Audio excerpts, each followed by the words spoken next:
Do you want to learn more on how to put money to work in regenerative food and agriculture? Follow our video course via investinginregenerativeagriculture.com/course or in the links below. Now, on to the podcast. Everything you thought you knew about US agriculture, the family farm myth, and successful, between brackets, regenerative farmers, and take a deep dive into the good, the bad, and the ugly. Why should we treat farming as a business, and why indigenous people should run them? Welcome to another episode of Investing in Regenerative Agriculture, investing as if the planet mattered. A podcast show where I talk to the pioneers in the regenerative food and agriculture space to learn more on how to put our money to work to regenerate soil, people, local communities, and ecosystems while making an appropriate and fair return. Why my focus on soil and regeneration? Because so many of the pressing issues we face today have their roots in how we treat our land, grow our food, and what we eat. And it's time that we, as investors, big and small, and consumers, start paying much more attention to the dirt/soil underneath our feet. In March last year, we launched our membership community to make it easy for fans to support our work, and so many of you have joined as a member. We've launched different types of benefits, exclusive content, Q&A webinars with former guests, Ask Me Anything sessions, plus so much more to come in the future. For more information on the different tiers, benefits, and how to become a member, check gumroad.com/investinregenag or find the link below. Thank you. Welcome to another interview, today with Sarah Mock, Head of Marketing and Communication at Sylvanaqua Farms and a freelance farmer world researcher and a writer of Farming and Other F Words. Welcome, Sarah. Hey, thanks for having me. I'm so excited to be here. I'm very much looking forward to this interview, but I want to start with a personal question. Actually, I'm also interested in the personal side of this. Why are you going so deep in ag and soil? So I actually grew up on a small family farm in Wyoming. So my roots go all the way back to the beginning. And, before I went off to college, I kind of felt like that the world of farming and agriculture was kind of pastoral and quaint and cute and like a great place to grow up as a kid, but not necessarily the kind of important work that I felt as an arrogant rural kid that I felt like I was going to do in my life. So what was important work you wanted to do back then? Like work for the State Department, I guess. I went off to Georgetown to study international affairs and thought I'm going to be a spy I don't know. Being a spy is a bizarrely common thread among other kids who grew up in Wyoming. I don't know if it's some combination of patriotism, but also worldliness. And then just physical fitness, I guess. I genuinely don't understand where it came from, but there's a big group of Asians that are coming from that region, or it's just an ideal that then doesn't happen? Yeah, not agents, just kids, high school kids who want that. That's interesting. But they also end up doing it, like a significant percentage, or just trying? No, I would just say they end up either joining the military, which is a great first step in terms of being headed in that direction, or going off to study international affairs, global affairs. I live in Washington, D.C. now, and there's a surprising amount of former Wyomingites here who left the state to go abroad and spread democracy. I don't know, whatever the things that Americans say are, and have ended up, many of them that I know have ended up doing environmental work at the end of the day. But yeah, so I went off to college, started learning about international affairs, and basically got to a point where I was like, wow, agricultural development is such a big part of the international affairs conversation. It was so interesting to me. And it was one of the unique things that I could actually speak to that a lot of my classmates who are interested in it couldn't. That, having a background in American agriculture, which is very much driving the international picture in terms of development. And I actually got the chance to go abroad for a year. I spent 6 months in South Africa learning about sustainable ag, and then 6 months in India, actually doing research with an organization that was doing organic agricultural extension, and learned a lot of really important lessons about development and about being an American abroad and about the appropriate role for a white lady in all of these spaces. And basically the biggest kind of takeaway I got from that experience was the most impactful thing I could do for global agriculture, especially in the global South, is to go home and fix some problems with American agriculture. Because there are a lot, and we export them all the time, and we pretend exporting our problems is a gift to other people. And they should be happy, and yeah. Yes, they should be happy with our giant John Deere tractors and our heavily subsidized kind of industrial style agriculture. And so coming back to the place where I could have a big impact here in the US, especially in agricultural communities where I actually, in agriculture in the United States, there is a tremendous like gatekeeping going on around like pedigree. Like if you didn't grow up on a farm or if you don't have all this experience in agriculture, then there's this sense that like you can't speak. You don't have a say because you don't have the background. And one, that's like very stupid and a great way to homogenize a group and keep it very homogenous. So being able to like kind of wade back into that and start asking some of the questions around like, why do we gatekeep this so bad? You could, because you grew up on a farm, so you basically passed the gate without even trying. Yeah, bit of a Trojan horse over here. But and just, coming back, starting to ask those questions. I actually came back to the US and went straight to Silicon Valley, was super interested in ag tech, saw technology and entrepreneurship as like this really impactful way to push on agriculture, which is traditionally in the United States very relationship oriented, very conservative, very conventional. And tech seemed like this place where... You're speaking in the past. So I'm hearing there's a but coming, but yeah. Oh, yeah. So, where money and economic opportunity were meeting these like environmental goals and this appetite for change. Spent about 2 years working in ag tech. So much that I loved about it. A lot of things that basically were just like, at the end of the day, I saw a lot of ag tech companies bowing under the pressure of just, like they try and have an environmental focus. They try to do a double or triple bottom line, have double or triple bottom line priorities. They try to center communities or address some kind of like justice issue. And at the end of the day, there's just not really a market appetite for that. And when you've accepted venture funding and you need to have some big deliverables, like you abandon all that stuff and you get farmers to pay you to do stuff. And the farmers who have money to pay are the farmers who want you to help them make more money doing often conventional industrial agriculture. Or if you can't help them make more money, at least make their job a lot easier or make it possible for them to farm in even bigger ways. So my experience was that on the tech side, a lot of companies were diving in with all these high ideals, and then over the course of their relatively short lifespans, gave them all up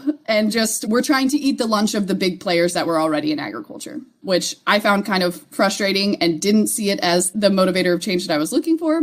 So at the end of my time in tech, I was like, well, how do you get paid to just ask the hard questions in agriculture? Journalism was the answer to that. I wish I had looked a little harder about how nobody makes any money in journalism. It's kind of your question, like, how do you get paid? Like, the payment part wasn't the question, but yeah, Yeah. So ended up at RFD TV, which is a national rural and ag focused TV network based in Washington, D.C. during right at the beginning of the Trump administration, followed for 3 years, ag policy from a journalistic perspective, did a daily story, hundreds and hundreds of daily stories on what was happening in Washington, which was a phenomenal experience, and just being totally disabused of the idea that American policy could have any impact on agriculture. So you went from tech, which doesn't have any impact, from policy, and then where did you land? Yeah, so Very depressed, maybe, yeah. Well, I took a hard look, actually, after having some of these realizations and realizing that these places where we've put kind of our eggs in the basket of if we could just get policy to change, then agriculture will change. Or if we could just get tech to change, then agriculture will change. Realizing that those were the wrong eggs to put our basket in, I went back to the stories that I'd done and thought, who is actually able to keep the ideas that they came into this with? And weirdly, right when I started reporting, I met Chris Newman at Sylvanaqua Farms, did a story on him. And 3 years later, I went back to him. And the rule basically in regenerative ag among farmers I knew, especially on the East Coast of the United States, was that farmers that I met at the beginning of my time reporting, 90% of them were out of business by the time I was freelancing. 3 years was a pretty good time for most of them to either have dramatically change the way they do their business, went from being a business to being a hobby, or just left farming altogether, or had made some other big change that basically they couldn't make it work, so they're gone now. And Chris Newman somehow was still around, and he was thinking about things very differently, and he was trying to make some big transitions and had realized some of the same problems that I had seen. And so when I had the freedom to, I was freelancing, I was doing stories in a very different way than I had when I was full-time as a staff journalist. I was like, well, I might as well, if I think Chris Newman and Sylvanaqua Farms is doing some revolutionary things, and I think that this, of all the possible solutions I've seen, this seems like the most likely to succeed, might as well help. So came on board there and have been, I work with them almost full time at this point doing marketing and communications, helping them grow their team, troubleshoot through many different levels of scale that they're going through kind of all at once, which is nuts, but super fun. And yeah, I mean, we're really tackling, I think, some of the big questions in agriculture in fundamentally different ways than a lot of people have ever thought about it. And do you think, I mean, compared to all the other farmers you've seen start in those 3 years and didn't continue, like, are there, of course, the lessons learned, but what are the key ones that are different with Chris and the team, or the ones you've seen there that really didn't work? Like, what are the big pain points, basically, you saw there, and why many either went to hobby or just stopped completely or changed completely whatever they were doing? Yeah, so there's two big, especially among young regenerative, like people who come into the work for the passion of farming or for like environmental justice reasons or for like racial justice reasons. If you don't own land, it's not going to work. The fundamental part of this conversation that like no one ever really wants to talk about is that fewer than 2 million Americans own $3 trillion worth of farmland in the United States. And that just like, you know, we talk a lot about the price of food and how the price of food should be higher, especially when it's high quality food like that, which was grown with sustainable or regenerative practices. But the reality is like the price only goes so high when there's a really low price alternative around. Like people, you know, no matter how good, we see this in other spaces too, right? Like no matter how good your super fancy like distilled alcohol is or your super fancy restaurant is, like you can have a French Laundry and people will pay $250 to eat your tasting menu, but they can't do that every day. There's like a limit to how much people can possibly spend on really high priced stuff. So how farmers make money when they can't charge enough to make a living is their farmland value appreciates over time. It's a store of wealth, and that like growth and wealth makes it possible to like to stay in business, to cover the cost of property taxes, which are also insanely low for agricultural land in the United States.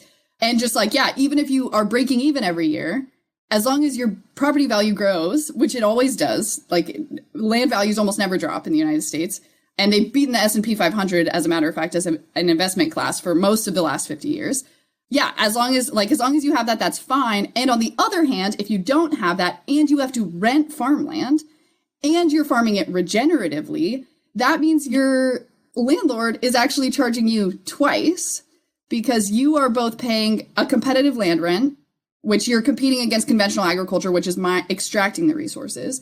And we know that regenerative agriculture is more costly in terms of, right, we're internalizing the costs that conventional agriculture externalizes. So basically, like, you know, when I'm a small farmer, if I was like 32 years old and I go out into Virginia and I rent 10 acres and I sell at the local farmer's market, I have to charge a price that pays for my land rent and for the cost of my regenerative practices, which means I have to raise my price and ask my customers to carry the weight of double rent. And for the subsidies you're not getting, which is a missed opportunity cost, and for many other things, yeah.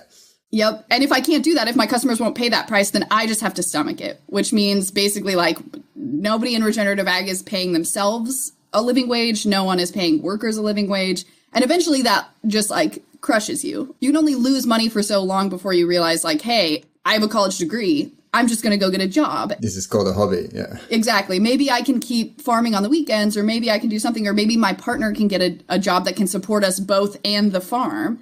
But eventually I know, you know, probably less than 5% of small, young regenerative farmers that have gotten started in the last like 10 years that I know are still farming. You just can't. The economics don't work. Of the land. So the land ownership, the smallness probably is a big piece of that.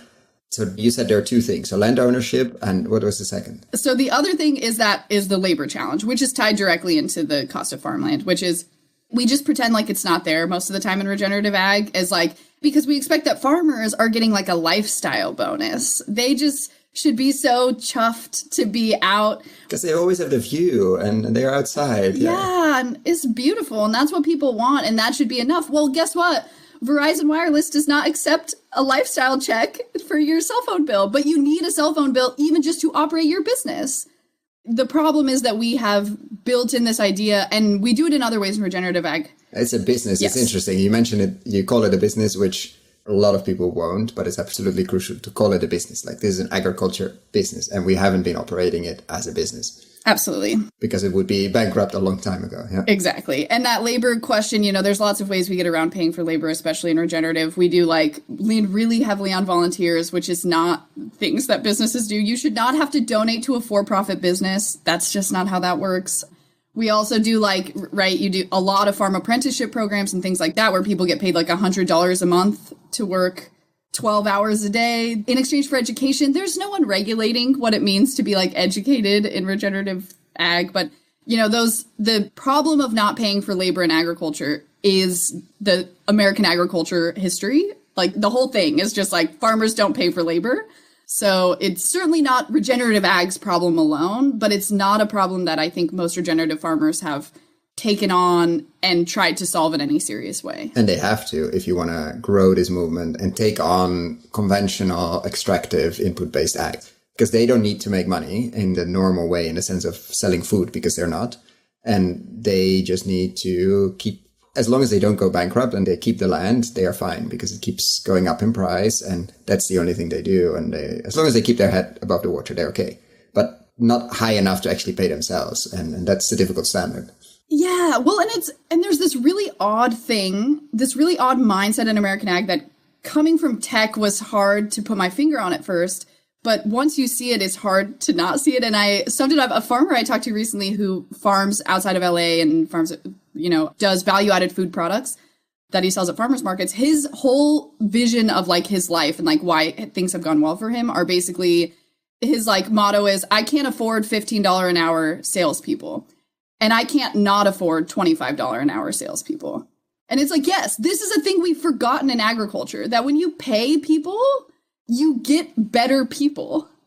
There's this idea that all farm labor is the same and that it's all valueless, basically, that you just have to get bodies to do the work for you. Hands. Yeah. Basically hands. Yeah. Yeah. And they're interchangeable. And if you get a robot, it's also fine. Yeah. That's the... Exactly. A robot's fine. Free labor's fine, right? The whole idea that you can run your business with volunteers is insane if you think that your business is about value at all. Because value, everyone should not be able to add the same amount of value in your business. You should be adding specific value. And so definitely we'll link the interview with Chris below, obviously, in the show notes. You, and I'm taking you plural here, taking a very different approach to that. We've touched upon it with Chris, but I would love to, for anybody that didn't listen, because this is a massive undertaking and also basically challenging all the things we thought about. Okay, what is a farm? What is a farming family? What is a farming operation or company actually looks like? And basically deconstructing it and designing it from the ground up again. So can you walk us through what it actually looks like ideally? And then let's talk about what it looks like now. But ideally, how would we get around a lot of these two main issues, like labor or work in general and land ownership? Sure. So in the most ideal sense, it basically, those two problems are solutions to each other. If you don't have money, if you don't have revenue to pay workers, which is common in agriculture and makes sense, then how would an entrepreneur use what they do have, which is an appreciating asset, to compensate people that they need to do their business? With ownership. That's how you do it. Startups do this. This is nothing that agriculture will be blazing a brand new trail and figuring it out all on their own, right? We have decades and decades of, in America, you only have to be 10% employee owned to be technically employee owned, which means all startups are employee owned, which I think for a lot of people, you hear employee owned farms or communal farms and people are immediately oh, it won't work. It's socialism. There's all these examples in history where it's broken and it's failing. And it's no, employee-owned businesses are quite successful the world over. There's lots of good examples of employee-owned businesses. And owned could mean very different things, different levels, etc. But it comes down to the essence of, I don't have a lot of cash on hand because I'm building soil, I'm building businesses, etc. But I can pay you if you believe what we're doing here. Apart from that, I pay something, obviously, because you have to eat and pay your Verizon bills. But you grow in wealth because of ownership. Exactly. And that's how, when I talk to farmers about, you need to hire better people. One of the big things that I hear when I talk to new farmers who are starting out or farmers who are at a place where they're trying to get to they're in basically right, this is common in other kinds of entrepreneurship. There's a valley of doom where you go from being small to being mid-size. And in between those is a really hard scaling period that a lot of companies don't make it through.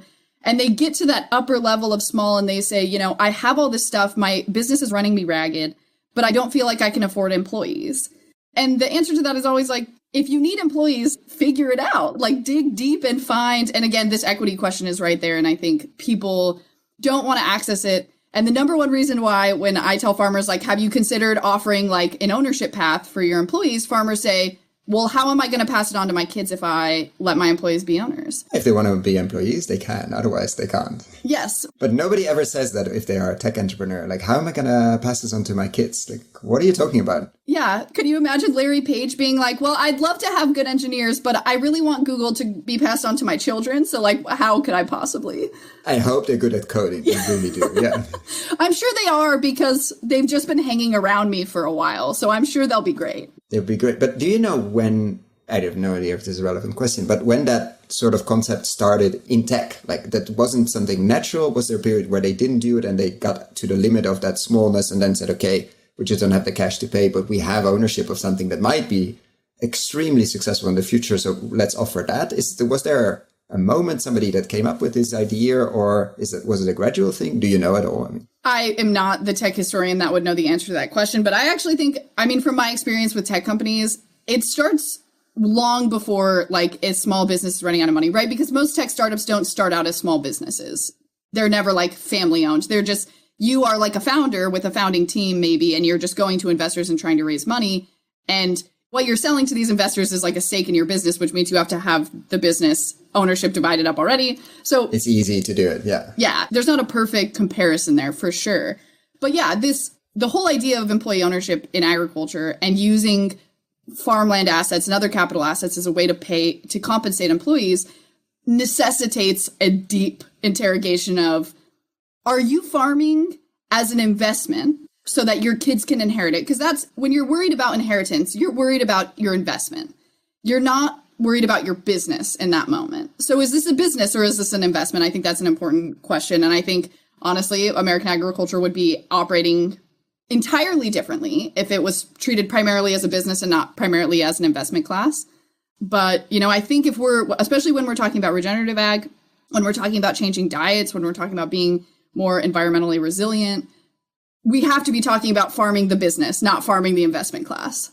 Because farming the investment class, there's just nothing. There's nothing you can do because it's just like maximum extraction, right? That's what an investment is how do I get the most cash? How do I optimize between long run gain and cash today? Soil doesn't factor into that conversation. It can't really. So if we're talking about farming as a business, then yeah, if your kid wants to become an employee and work their way into ownership like other employees have a chance to, then great. And then you can pass that down.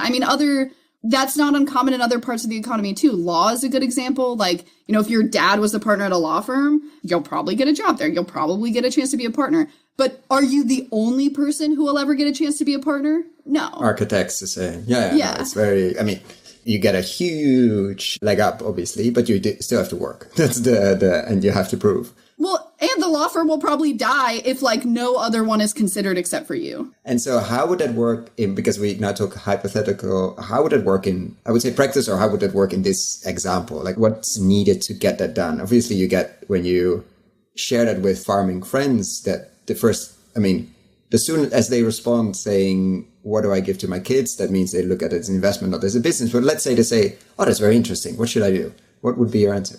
Yeah.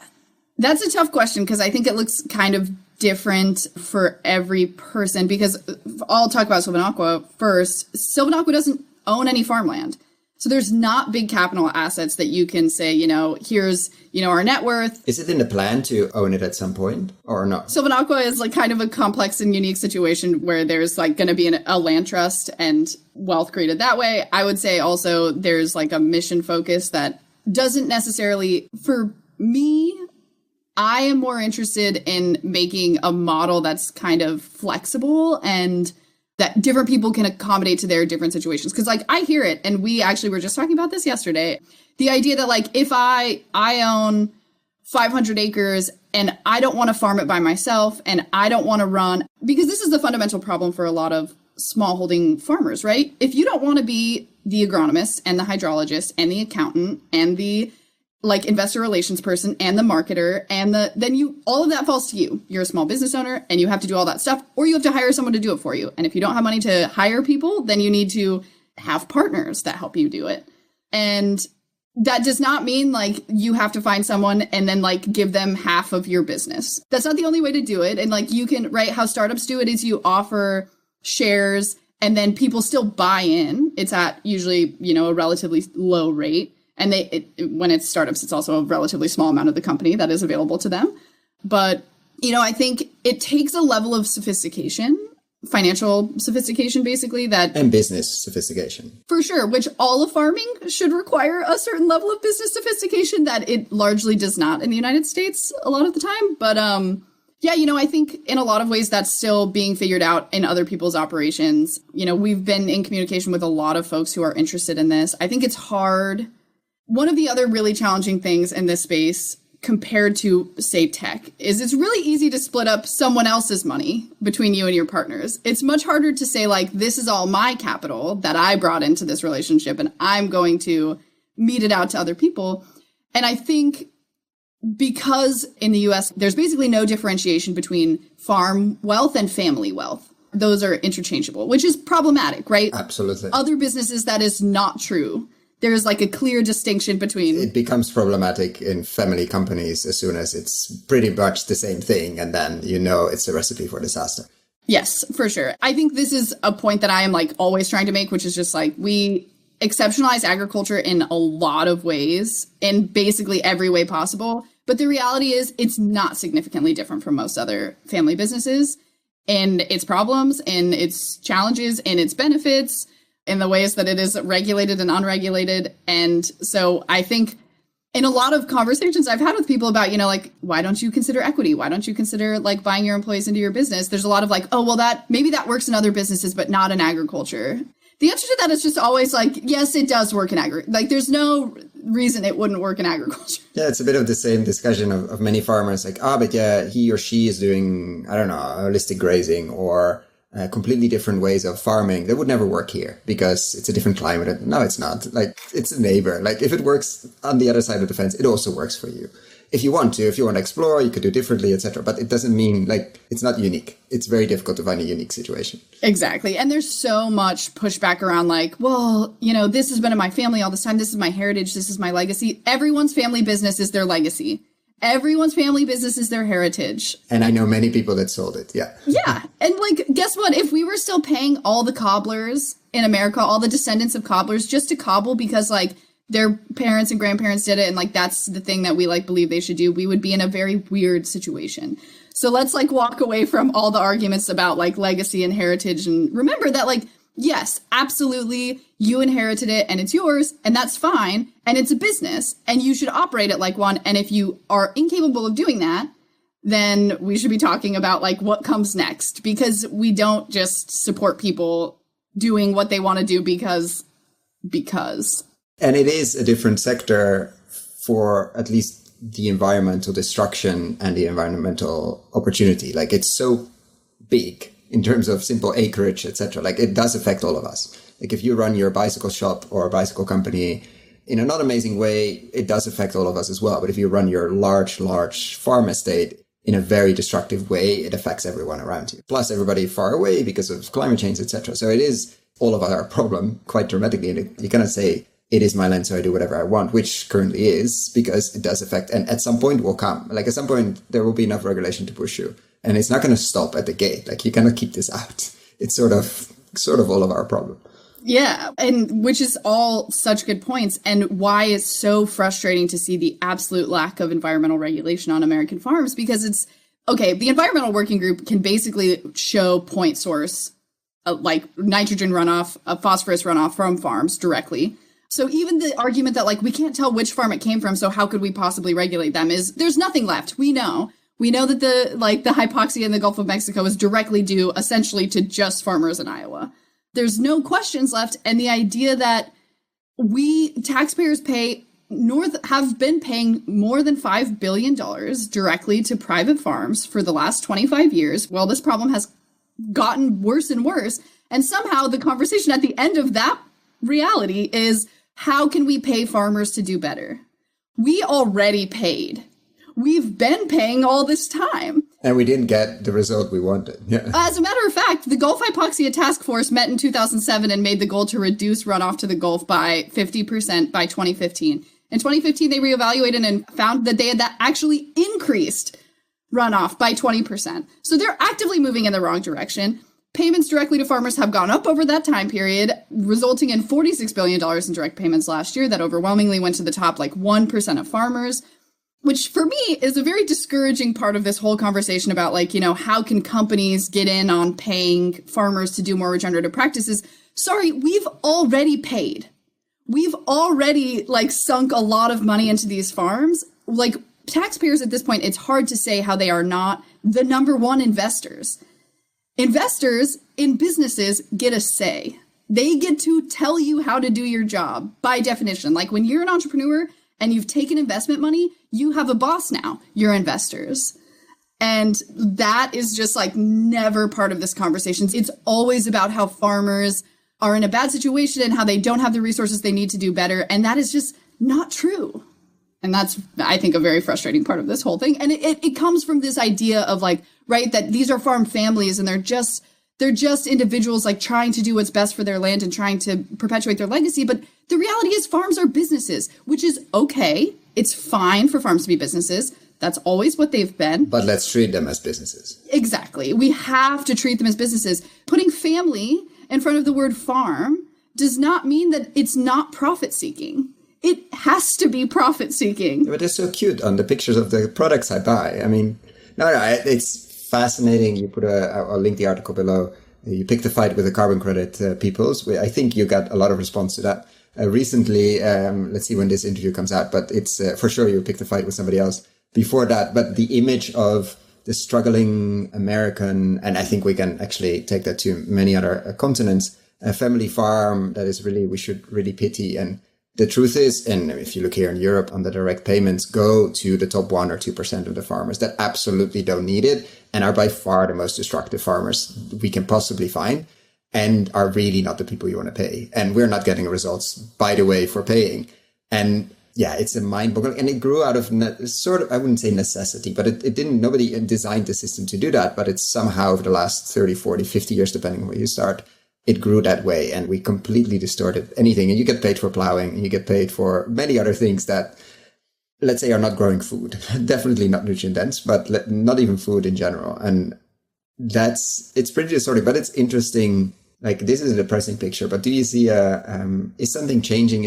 Are we getting to a breaking point of all of this, or are we going to see that in our lifetime? What do you think? I can only speak to the US. I'm very hyper-focused, for better or worse. But I think between the massive amount of payments that farmers got during the Trump administration, north of $100 billion in direct payments, and the fact that we just spent 13 months and will likely spend 6 or 8 or 10 more months being in this pandemic, which has impoverished people, left tens of millions of Americans hungry.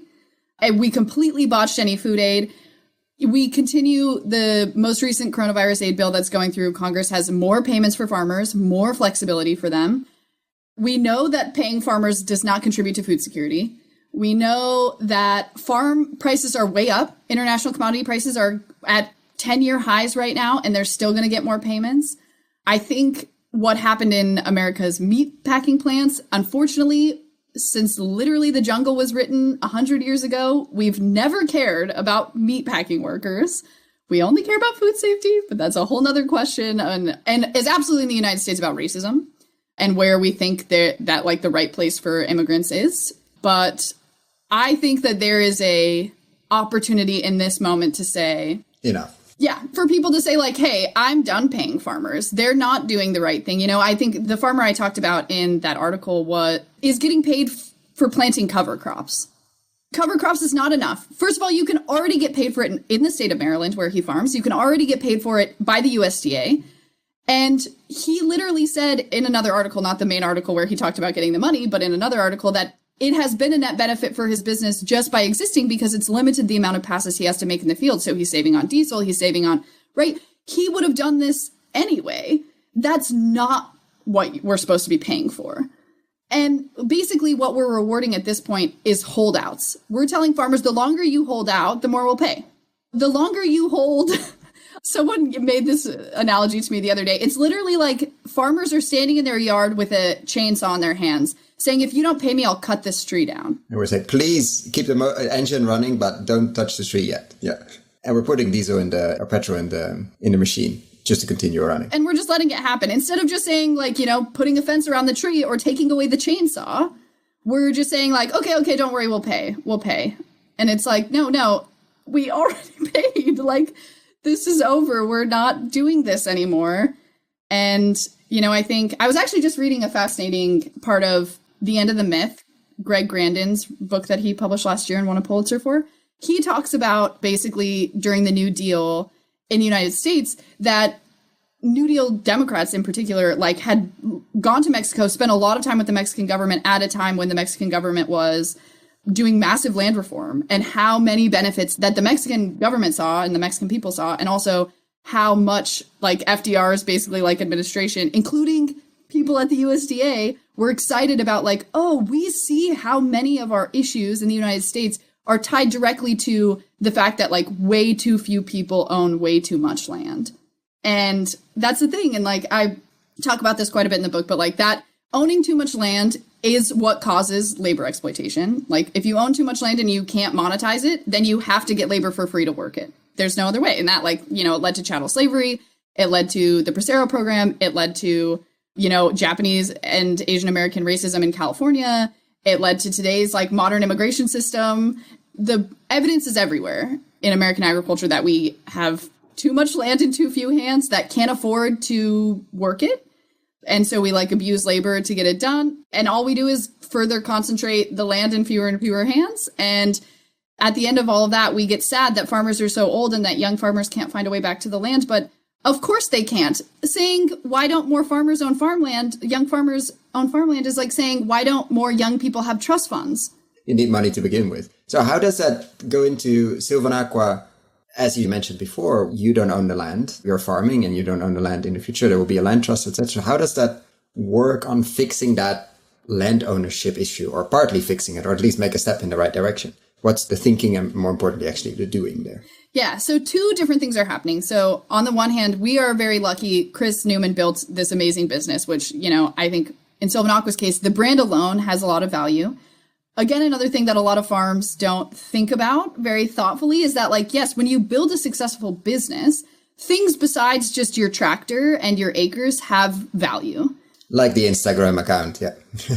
And the goodwill and the sales and actually having clients and that whole infrastructure. Exactly. The sales channels, all of that stuff has value. So we are, at this moment, even though we don't have land and even though we can't do the thing of like, yeah, everyone gets some land so that we all, even when, our paychecks aren't very big, at least we know we're growing long-term wealth. We don't have that opportunity, but we are growing a business, a real business that has real value.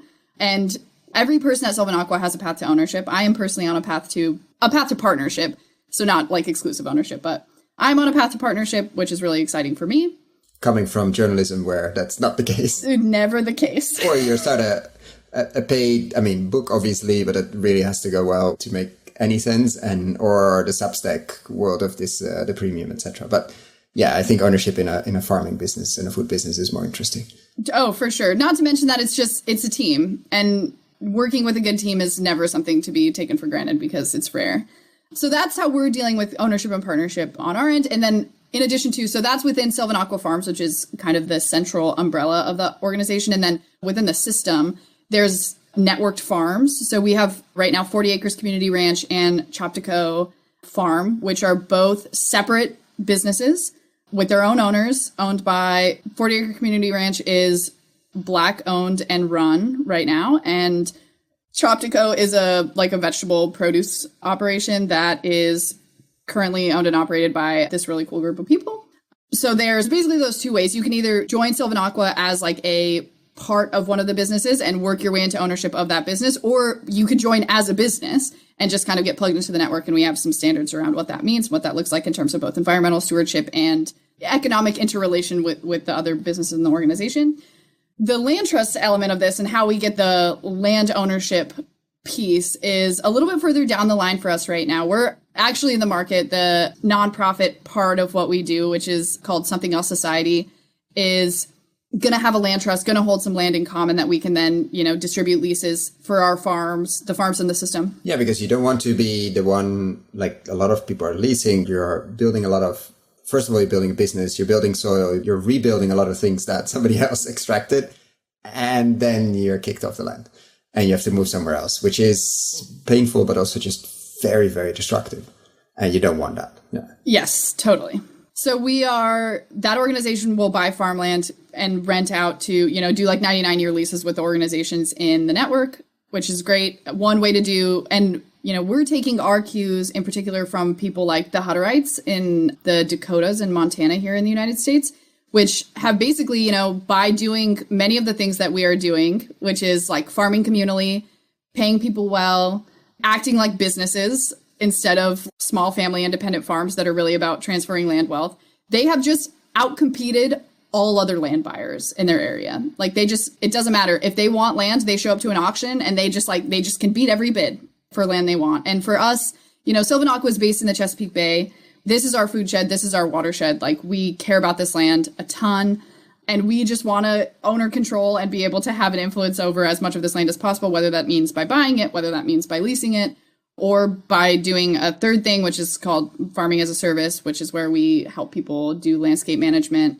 Basically, we do like indigenous landscape management for private landowners, usually like, people who own like estates or big pieces of property that they would like manage as natural systems for hunting or fishing or outdoor recreation, whatever that looks like. Basically, to influence as much as possible whenever you can buy and bring it into the commons, you do. And as you have a very, very long-term view anyway, like, pieces will come on the market at some point or will be, I wouldn't say donated, but for lower prices, as you've been working with some of these estates over the years. I mean, that will happen. I have to think of a story once, I think from a museum that was looking at a piece for a long, long time to buy it and basically said, yeah, we're in this business for centuries anyway. So at some point it will come. Like, we'll know. Exactly. It could take 40 years, could take 50. It doesn't really matter. We're in this watershed for 100 years. At some point we'll control or at least influence most of it. And we're not tied to one piece. Yes, or one piece. No, that doesn't really matter. That's interesting. Exactly. And so to like the indigenous ethic that informs, this comes from Chris Newman and also other indigenous people on our team. Yeah. I mean, agriculture in its essence, like, operates at the landscape level. Nature doesn't care where your property line is. So when we're talking about, our ethic, it doesn't make sense to say, we're just going to buy this 70 acres and we're going to take really good care of it. And like, by golly, I hope everyone else does too. It's not going to happen. Yeah. The right way to think about it. Yeah. Water that's been polluted, air that's been polluted, soil, invasive species, like, those things do not stop at your property line. So we know that if we want to rejuvenate the ecosystem around here, if we want to feed our communities in a, culturally relevant way, that it cannot be small. We have to operate at scale. And so, yeah, we're not afraid to, realize that, like, we need hundreds of employees and we need to compensate them in basically whatever way that they need to be compensated in. We need to support lots of different kinds of businesses run in lots of different ways. It's truly a system. It's truly decentralized, and it's still very much being built. That's what makes it exciting. I mean, it's interesting to go to Mondragon in Basque Country, etc., where it's still being built as well, but it feels much more established with, I don't know how many banks they have and universities and one of the biggest cooperatives in the world.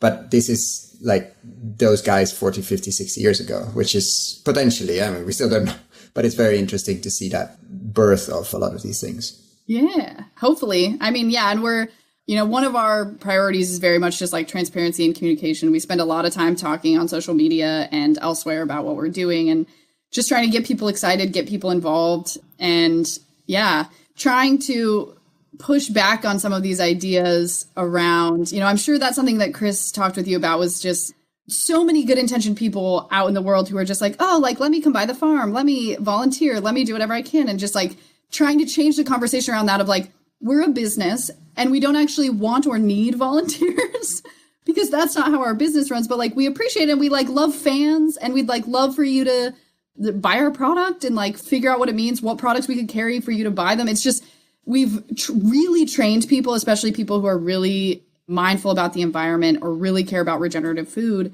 I like to think of us, I'm definitely part of this, the like omnivore's dilemma generation of people who were awakened by those kind of writings. Third plate and yeah. Yeah, the training you got out of that is like volunteer at farms, shop at the farmer's market, pay attention to farms, and like basically like cater to their needs. And so we're trying to do a little bit of retraining around like, hey, it's okay for you to tell us what you want. We're a business.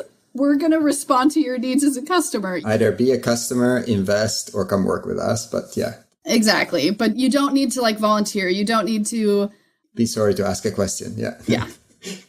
And so let's shift gears a bit because I'm going to be cautious of your time. I think we can talk for hours, but you wrote a book. You just sent it in last week. We're talking beginning of March.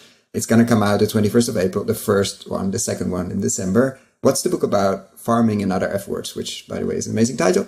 But what's the essence of why should people pre-order in a couple of weeks when the pre-orders go up? Sure. The subtitle is The Rise and Fall of Small Family Farms. So I will say it is about my journey of, the book spans several years. I started writing it in about 2015, 16. You'll meet Chris Newman on his very first farm outside of Charlottesville, VA.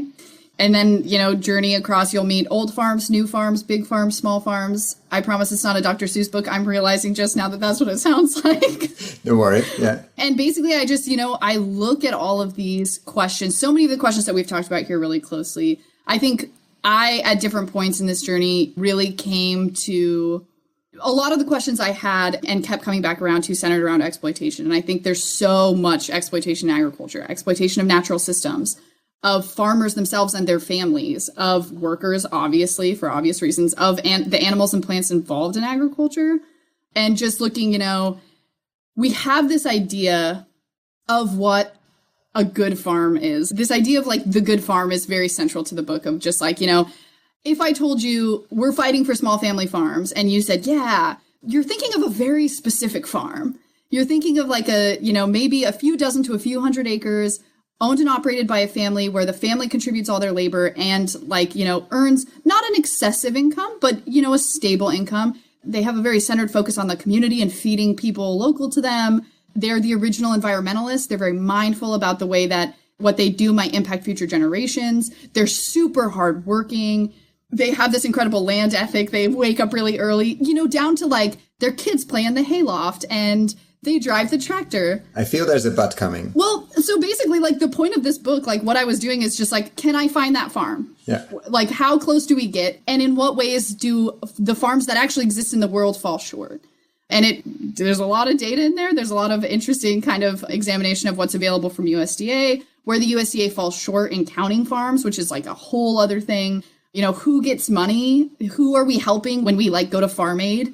Or when we donate to nonprofits, or when we go to the farmer's market even. I'll spoiler alert for the first chapter, so it's not that big of a spoiler, but I talked to a farmer I know in the Pacific Northwest who has been doing like a market garden, 15 acres of market garden for 25 years, came on at the very birth, outside of Seattle, at the very birth of kind of the food movement, was producing over 200 vegetables regeneratively and sustainably by the time that she, spoiler alert, quit farming. And it was basically like, the most interesting tidbit that she told me was that when she first announced that she was going to quit farming, the number of people who came to her or sent her an email or something to say like, oh, I'm going to be so sad to not see you at the farmer's market. She hadn't been to the farmer's market in 6 years. So just like this whole idea of like, all of these things that we learned being children of the omnivore's dilemma of like, go to the farmer's market, get to know your farmer, ask a farmer when you have a question. Like, there's those ideas that we strive for, and then there's what's actually happening.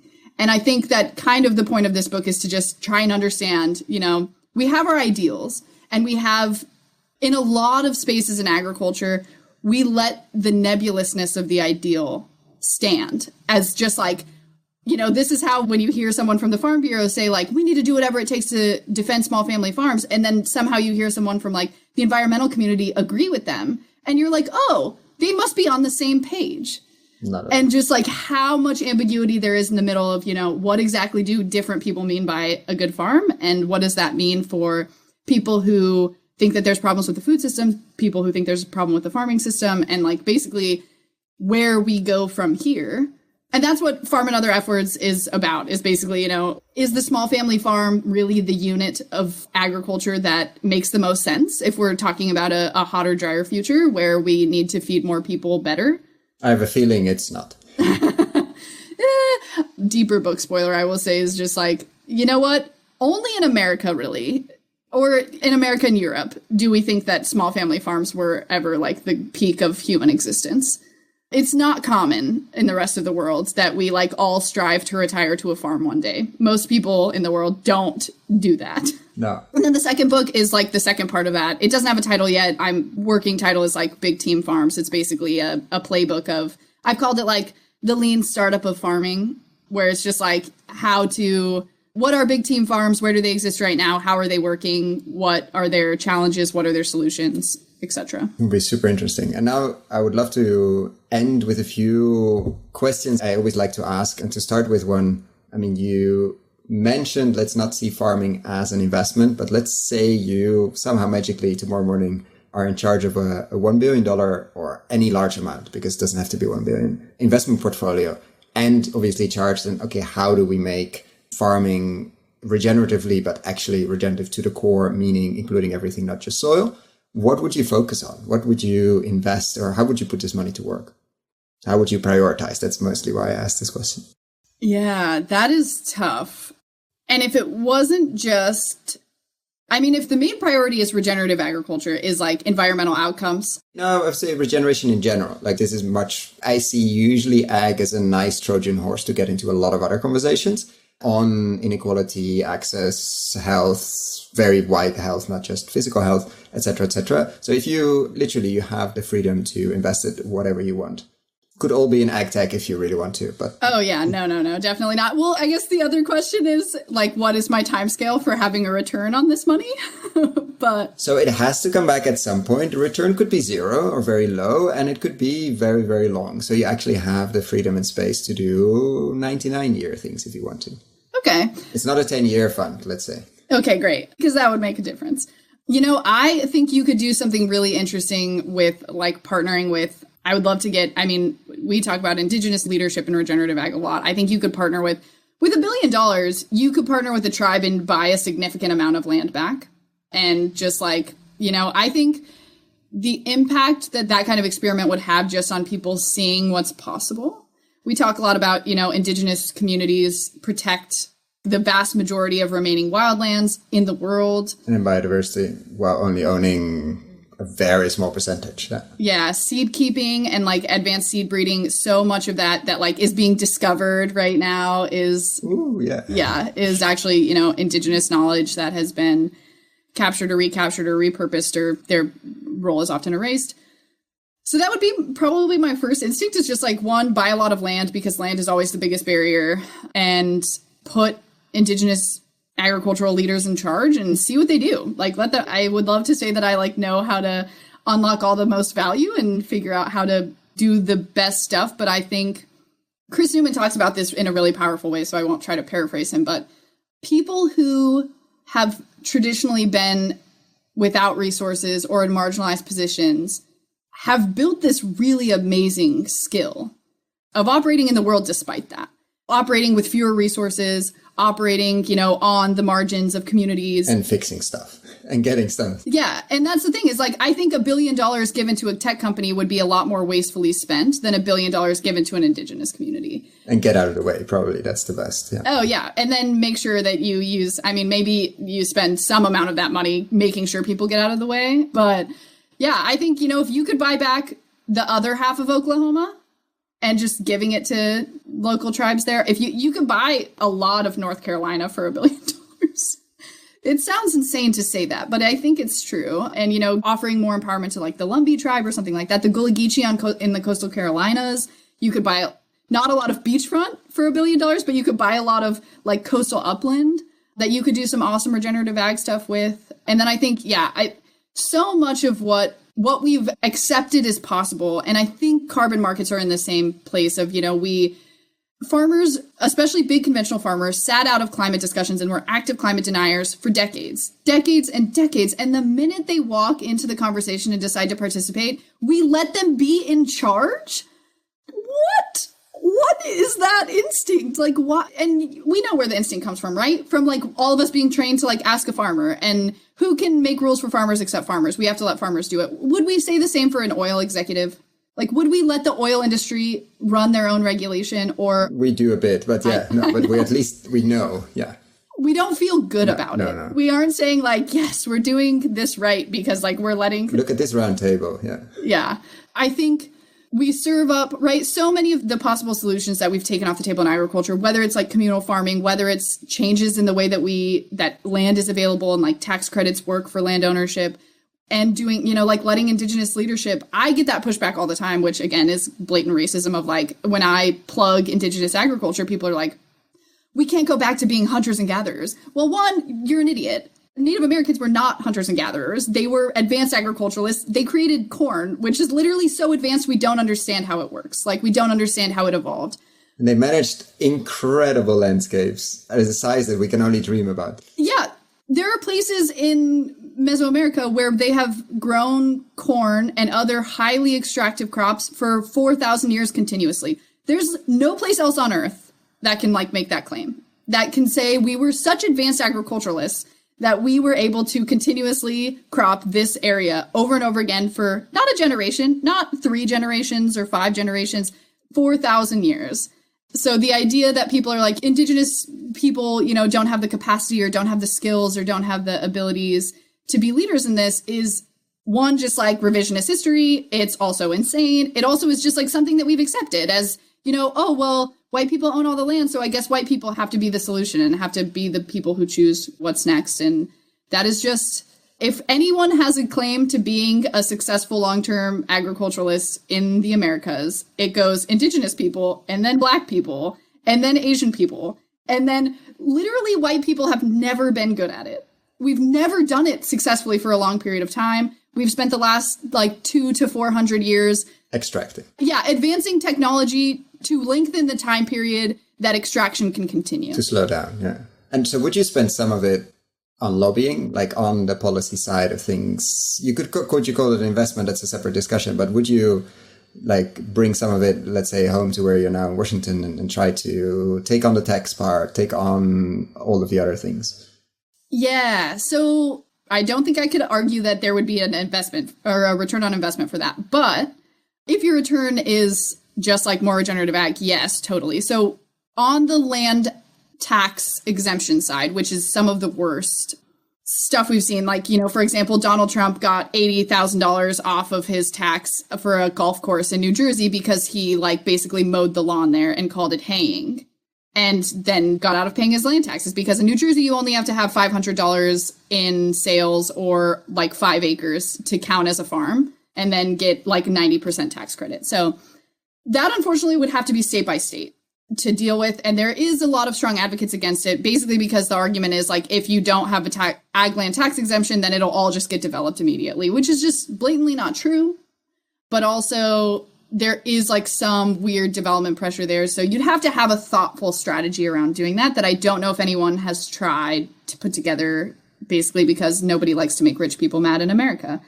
And then on the other hand, I think there is some very easy, I am shocked that there hasn't been more coordination around. There are so many common parties who could push against the way that our ag subsidy system currently works, from food, hunger people, hunger advocates. They should be getting the money that's going to farmers. If the point of the Farm Bill is to make sure Americans don't starve to death, then farmers should not be getting that money. Food banks should be getting them probably, or we should just regulate companies to pay a living wage would be another option, but we don't want to do that either. The far super capitalist purists hate the Farm Bill because it's all subsidization and market distorting, which great, I'll take an ally where you can get one. Environmentalists, obviously, we've very unfortunately seen a lot of environmental groups in the US just get on board with conventional ag and just say we'd rather work with them than not work with them. Just sort of the impact investing argument of let's not divest from some of the impact investing, I'm not saying, but let's not divest from fossil fuel companies because we can have a dialogue. And I think there are very strong arguments that doesn't work, even though you proxy vote and all of that. I mean, they don't really care. And divest is starting to scare them. Or the new businesses around renewable energies are starting to scare them more. So I think let's focus our energy on the new businesses instead of trying to transform an old one anyway. Yeah. And I think the easiest inroad to address what's going on in agriculture and to change the policy is just around the basic Farm Bill risk management payments. Yeah, right. Because I think people don't understand that between subsidized crop insurance and revenue protection risk management programs, you're insured against both bad weather and bad prices. Those two things are inverses. when there's bad weather, there's good prices because there's not a lot of stuff. And when there's bad weather, there's good prices because there is a lot of stuff. So when you're insured against every eventuality, that's not insurance anymore. It's guaranteed basic income.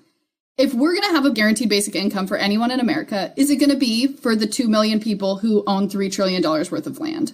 I think there's like a real conversation that could be had there that like is not very controversial. Yeah. That's just like, hey, do we want to give rich people these direct payments, or would we like that money to go literally anywhere else? Or at the very least, should there be some strings attached to getting this money? Like, rather than paying farmers for conservation practices, you have to do conservation practices to get this money. To get anything. Yeah.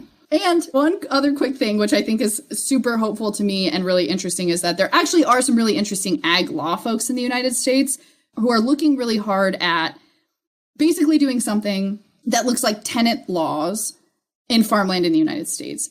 So like, I live in an apartment building. The apartment owner is not allowed to rent me an apartment that's not fit to live in. It has to have running water. It has to have like a toilet and a shower, and it has to like not give me cancer, or like the roof is not allowed to fall in on me. There's lots of arguments in agriculture that you can't possibly regulate the quality of farmland, but because then no one would buy it, I guess is the argument. Because like, if it's not a perfect money making investment, then like people won't be interested. The thing is, in real estate, it works like that. Yeah, exactly. Like, I live in Washington, D.C., and it's not hard to see that people are clearly making money off of renting apartments. And so I don't actually think that's a good argument. And there's people who are working on the idea of having a required minimum quality for farmland to be able to rent it. And actually, we also do that for ownership, right? A private building can be condemned if you don't keep it up, which basically is like a type of repossession by like the government or something. So the idea that there is legal things happening to say you can't just degrade your land into oblivion. Like, there is actually requirements. Your land is part of a system that is part of a public system that we pay for as a country and hold collectively at some level. So yeah, no, you can't just like burn it all down. You're not free to do that. We don't live in a society where that's okay. So holding people to, that would fundamentally transform what it means to be a tenant farmer, because then, yeah, you wouldn't be paying for improving your landlord's property. Your landlord would pay you for that. Like, my building employs a guy who does maintenance in the building. That doesn't make this apartment building not work financially. It actually helps it work much better. So, the idea that we would have actual maintenance happening on farmland, improve the quality, actually invest in like the professional skill of farming and farmland, maintenance. I think there's other ways besides just changing farm bill policy to do that. I think there's potentially legal routes. I think, however much I'm a deeply impatient person and am passionate about that future, I think it's probably pretty far off. So we took away your fund, unfortunately, but you have a magic wand. You can change one thing in the ag and food system. What would that be, or industry, or whatever you want to call it? No question. Enforce all the existing laws, because we basically don't. We basically don't enforce any environmental laws on farms. We basically enforce like almost no labor laws on farms. If there was just a serious enforcement mechanism I don't know a farmer who hasn't sprayed a pesticide off label. That's illegal to do, but they just don't care. No one enforces it. No one ever checks. At this point, I don't know a farmer who thinks that the organic certification is enforced. I just talked to a farmer who just got his organic certification renewed not too long ago. It was literally just like a guy drove onto his farm, handed him his certificate through the truck window, and drove away. Like, that's organic certification. So just like any oversight, give enforcement to EPA to regulate pollution, give enforcement to the Department of Labor to regulate how workers are treated, how workers are housed, how workers are paid, remove all the exemptions from small family farms, and just say, like, you're a business and we have expectations for how businesses treat public resources, customers, and employees. And now you're going to start acting like it. I think that would be transformative. Act like a business. I want to thank you so much, Sarah, for your time. We have a lot more to discuss, but it will be another one. I'm very much looking forward to the book, or the books actually, and to obviously your work with the team at Sylvanaqua, and to follow your journey. And thank you so much for taking the time to come on the podcast. Yeah, thanks so much for having me. This was super fun. Can't wait to be back. If you would like to learn more on how to put money to work in regenerative food and agriculture, find our video course on investinginregenerativeagriculture.com/course. This course will teach you to understand the opportunities, to get to know the main players, to learn about the main trends and how to evaluate a new investment opportunity, like what kind of questions to ask. Find out more on investinginregenerativeagriculture.com/course. If you found the Investing in Regenerative Agriculture and Food podcast valuable, there are a few simple ways you can use to support it. Number 1, rate and review the podcast on your podcast app. That's the best way for other listeners to find the podcast, and it only takes a few seconds. Number 2, share this podcast on social media or email it to your friends and colleagues. Number 3, if this podcast has been of value to you and if you have the means, please join my membership community to help grow this platform and allow me to take it further. You can find all the details on gumroad.com/investingregenag or in the description below. Thank you so much and see you at the next podcast.